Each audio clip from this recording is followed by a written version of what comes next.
Hello and welcome back to the Hazzabhajan YouTube channel. It is Harry here, and today it is time to do the second episode of the end segment of the football alphabet, where of course I look at the best players whose names or surnames begin with the letter N. And this actually marks the halfway point in this series, as after this we'll only have 13 more letters left to go.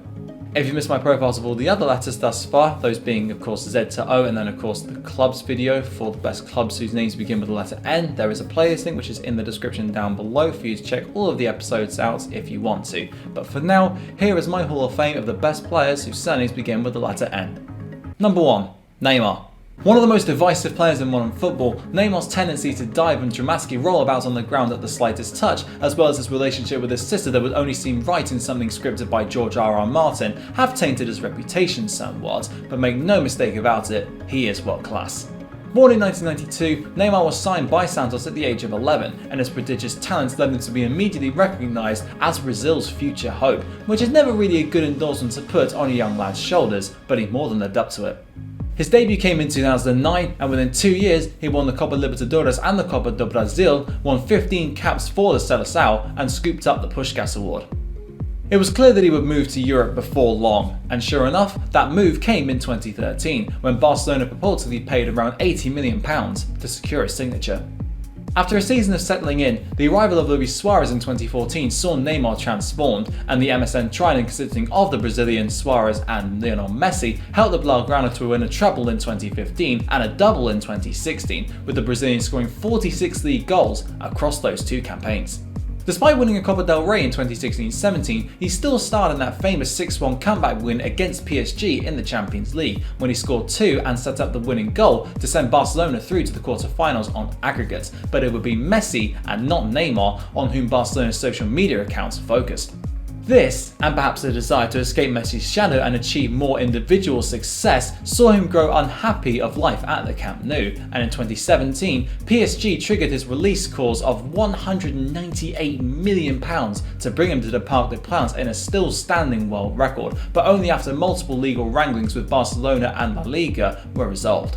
Unfortunately, his time in Paris has been constantly blighted by consistent niggling injuries, so he hasn't really been able to get a long string of games together all that often, but he has still managed to score 84 goals in 110 games in all competitions for them, and lift the Ligue 1 title in each of his 3 completed seasons with them, although this is going out on the day that Ligue 1 concludes its season, so it might be 3-4 or 4-4, dependent on how results go.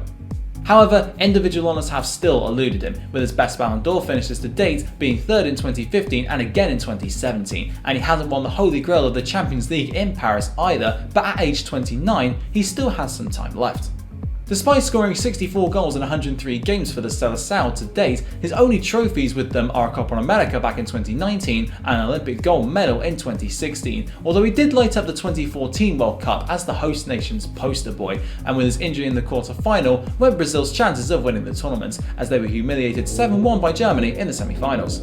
Number 2. Manuel Neuer. Some people claim that he invented the sweeper-keeper role, which is obviously absolute nonsense, considering it existed as far back as the 1890s and perhaps even before. But what is true is that Manuel Neuer popularised it for the modern age, and many keepers such as Alisson and Ederson have followed in his footsteps. Born in 1986, Neuer started out at his local club of Schalke, and at the age of 20, he was already their first choice, which is really young for a goalkeeper. Neuer was an ever-present in 3 of the next 5 seasons in the league, catching the eye of Europe's elite with his fearless and commanding displays in between the sticks, but as they so often do nowadays, Bayern Munich swooped in to weaken a rival by securing his signature in 2011. Although originally his transfer didn't go down too well with the Bayern fans owing to his links to Schalke, he won them over almost immediately by going over 1,000 minutes without conceding a goal, which is a club record. More than just a sweeper-keeper, Neuer has outstanding control of his penalty area, with his fantastic reflexes and agility allowing him to combine the roles of the modern-day and old-fashioned goalkeeper expertly, and it has led many to believe that not only is the greatest goalkeeper of the modern era, but also one of the greatest of all time. Neuer's achievements with Bayern Munich are very well known, as barring the 2017-18 season in which he was injured, he has maintained consistently high standards throughout, conceding just 52 goals in the league between 2013 and 2016, and winning the title every season he has been in Bavaria, barring his very first, in addition to 5 German Cups and 2 Champions Leagues. He was also an integral part of Germany's 2014 World Cup winning squad and came third in Ballon d'Or voting that very year, becoming one of only 5 goalkeepers to ever place in the top 3 of any year's Ballon d'Or voting, and needless to say, he is one of the most influential goalkeepers of the modern era, with a trophy haul to match his quality and influence. Number 3. Johan Neeskens. Although he is often referred to as the other Johan or Johan II, given that he just so happened to be in the same Dutch and Ajax squads as one Johan Cruyff, Johan Neeskens was a class player on his own accord, with his stamina and work rate complementing his passing range and power when striking a ball to make him one of the greatest box-to-box midfielders of all time. Born in 1951, his career began at Racing Club Heemstede, his local club, but at the age of 19, he was snapped up by Ajax and immediately became a key man, filling in expertly at right back in their 1971 European Cup final win, the first of 3 in a row that the Amsterdam outfit would win. By then, he had permanently moved into central midfield and continued to prove his class as Ajax dominated European and Dutch football, and in 1974, he was one of the pivotal figures in the Netherlands national team's run to the World Cup final, although they would lose it to West Germany. That summer, Neeskens moved to Barcelona, but despite being alongside compatriots Johan Cruyff and coach Rinus Michels, both of whom having helped to popularise total football at Ajax and in the Dutch national team, his only trophies with the Catalans came after both of them had departed, with only a Copa del Rey in 1978 and a European Cup Winners' Cup in 1979, all he had to show for his efforts. Furthermore, he would gain another World Cup runners-up medal in 1978 after they lost to the hosts in the final for the second tournament in a row, this time Argentina, and in 1979 he left Europe altogether to join the New York Cosmos in the NASL. He stayed there for 5 years, and after he departed, he had a spell with an amateur club in 1985 before spending a season playing indoor football in 1985-86, before finally retiring in 1991 whilst playing for Zug in Switzerland, before embarking on a career as a coach, filling the role of assistant manager for the likes of Barcelona and the Dutch and Australian national teams.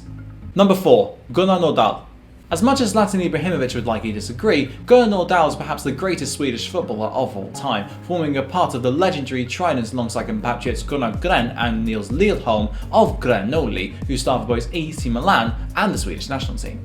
Born in 1921, Nordal began his career at Hornefors IF, but it would be at Degerfors IF and AFK Norrköping where he made his name, even hitting 7 goals in one game and winning 4 Swedish League championships with the latter team. A strong striker who is most well known for his bullishness over his agility, Nordal was one of the most prolific centre-forwards of his era and perhaps even in the entire history of the sport, as between 1944 and 1946 he only hit below 20 league goals in a single season twice, with 7 of those campaigns coming in the red and black stripes of AC Milan, for whom he signed in 1949. Even though he only won 2 Serie A titles with the Rossoneri, Nordal did his very best to guide them to silverware, as despite only spending 7 years with them, he scored 221 goals in 268 games in all competitions for them, and he is still AC Milan's all-time top goal scorer today, some 46 goals ahead of second place Andrei Shevchenko.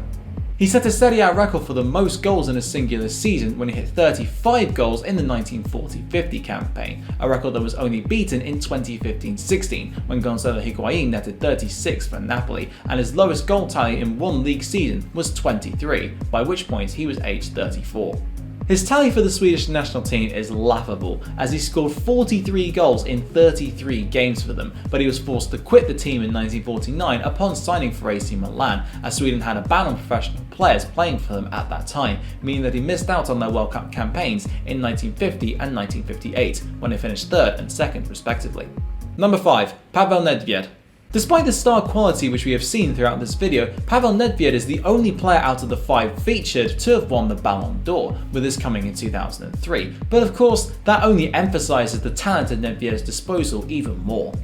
Born in 1972, his beginnings at Škoda Pilsen were interrupted by virtue of him being loaned to Army Club Dukla Prague in 1990 in order to complete his military service, but he impressed sufficiently to be transferred to Sparta Prague in 1992, where he spent 4 seasons improving his game and attracting the attention of clubs all across Europe.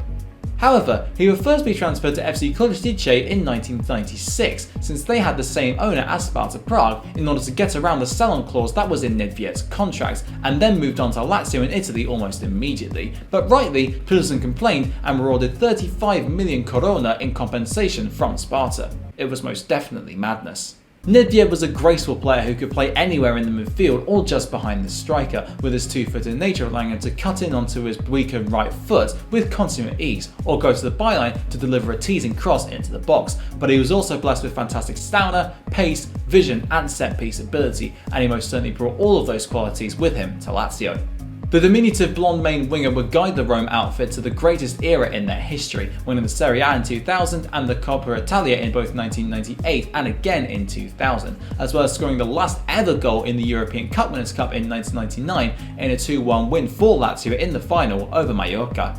However, despite signing a new contract in April 2001, the chairman still wanted rid of him that very summer in order to raise funds, and he departed for Juventus to replace the outgoing Zinedine Zidane, and he more than lived up to his billing, becoming the creative spark in the Juventus midfield that won 4 Serie A titles in 5 seasons, albeit 2 of them were later revoked as a result of the Calciopoli scandal. Despite the old ladies' enforced relegation in 2006, he stayed with them to help them win promotion back to Serie A, which they managed at the first attempt, and he stayed with them until 2009, when he retired, although he became a club director in 2010, a role he maintains to this day.